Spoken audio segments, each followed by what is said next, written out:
Good morning, everyone. It's Joker, and today we are back with another slime video. And today we're going to be talking about the new tier of the monthly pass, the Tome of Wisdom.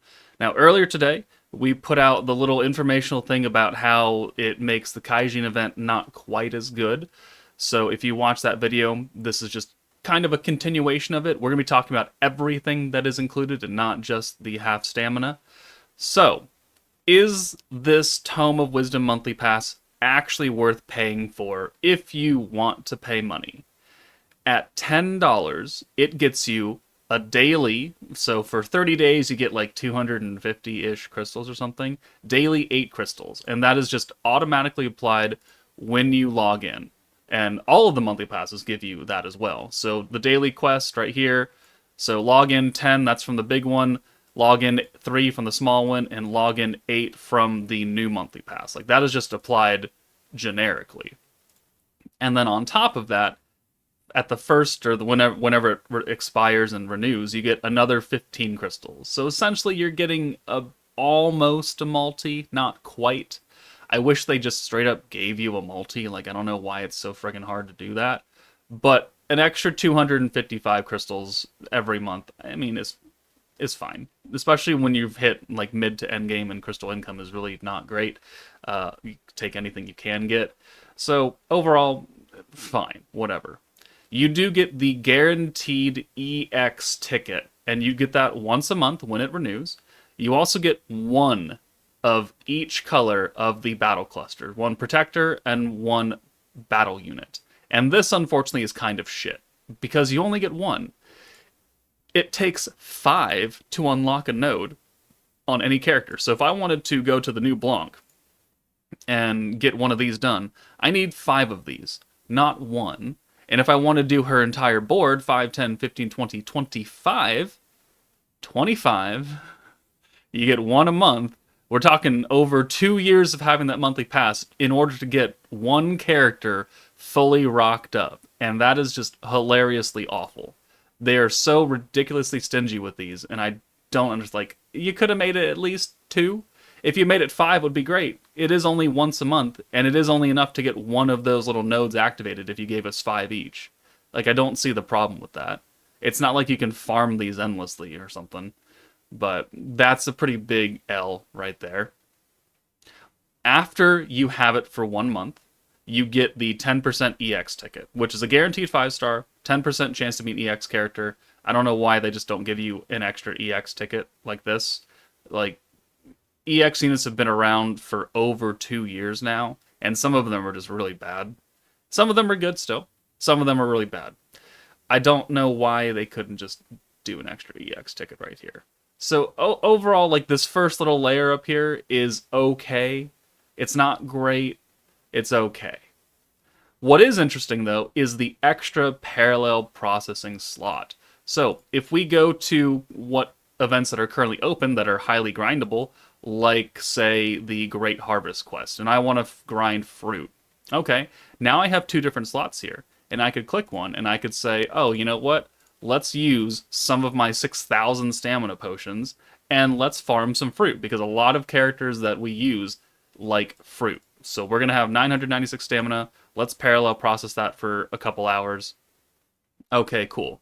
Normally, you only have the one, but I have 2, which means that I could go maybe to the seafood quest or the rice ball quest and be like, hey, I want to parallel process that one too. So I want to have 2 different things going. Or maybe I don't need food. Maybe I want to process the Kaijin event. Or maybe I want to process the missions to do Corridor of Awakening. I could just do 2 things at once. And it is something that I didn't realize that I would like. Normally, there aren't a lot of things to parallel process. Like, on a typical standard month, you're parallel processing the event 20 times, and then at night you do beatdown battle or the gold or the Magicule quest. Like, you don't really need 2 different parallel processing things, but if you do have it, it is quite nice, especially during high traffic months like the 3.5 or the 4-year anniversary, something like that, or a collab when you have a lot of things going on at once.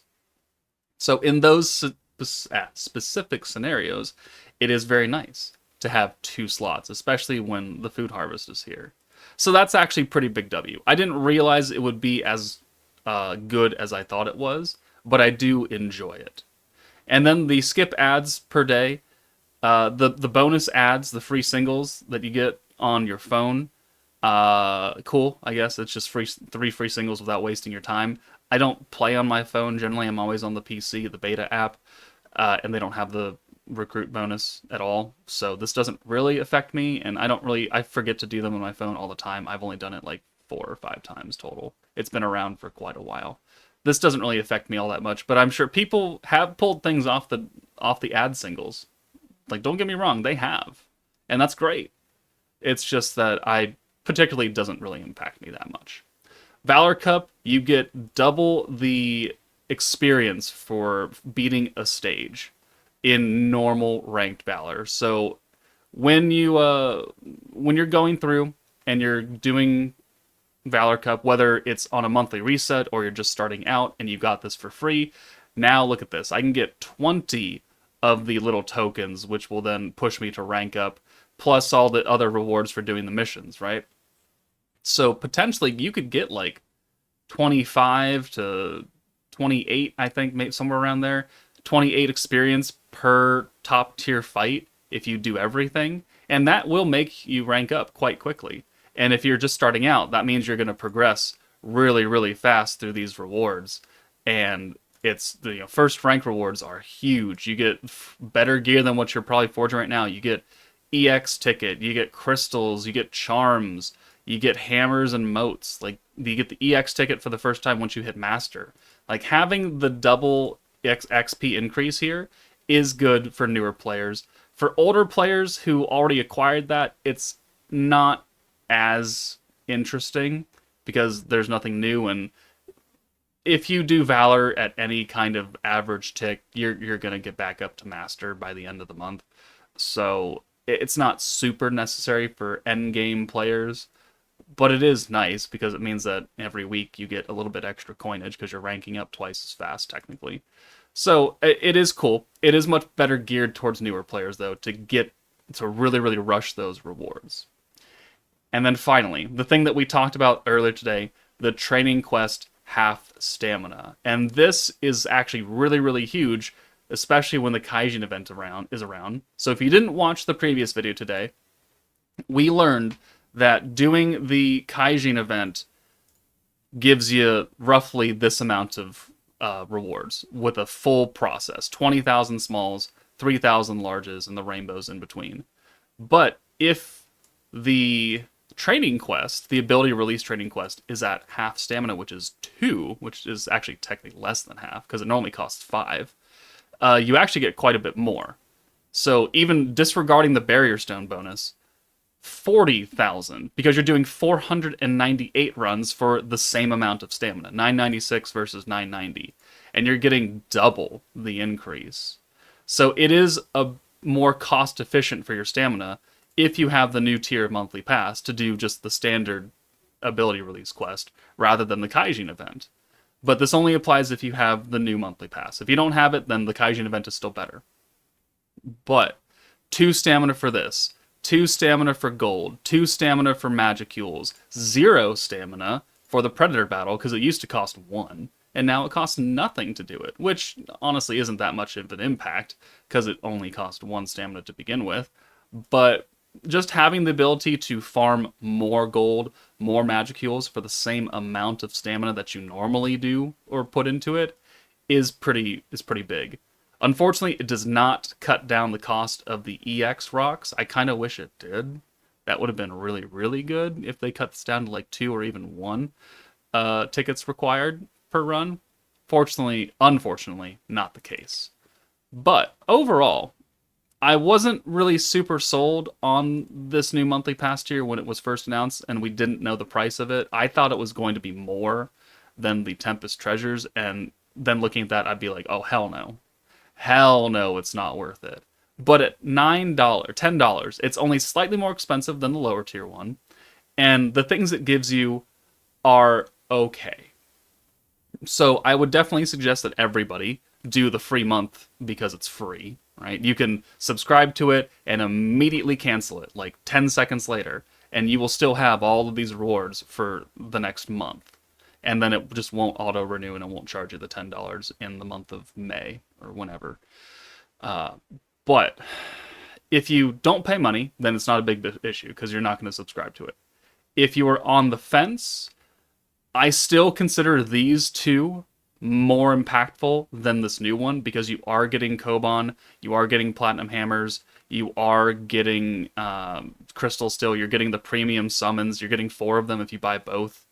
So I still think that these are much more valuable for most players, strictly because of the Koban multis that you can get out of this shop, and you can get free multis on any new banner that comes out. 3.5 Anniversary Part 1, Part 2, Part 5, whatever. That is really, really impactful. And then you can buy everything else in here, which I don't personally buy, but I know other people do. So I still think that if you are willing to spend some amount of money, it's better to get these two than it is the new one. But if you already have these two and you're on the fence about the third one, I'd say it's probably worth it. Especially if you're low on processing like raw materials, free EX unit every month. Hey, at least it's guaranteed. More daily crystals is, everyone likes more daily crystals. So overall, it's not terrible. It could still be much better. Don't get me wrong. It could be a lot better with the battle clusters and the crystal income. But I think it's fine, especially at a $10 price, because it's not as expensive as this. It's only slightly more expensive than this one. It's not like $20 or $15. It's $10. So overall, I give it like a 8 out of 10. So let me know what you guys think of this new monthly pass. If you did subscribe to it and for the free month, let me know how you're feeling about it now that it's been a while since it's been implemented. What are your thoughts? But that's it from me. Take it easy, and I'll see you all later.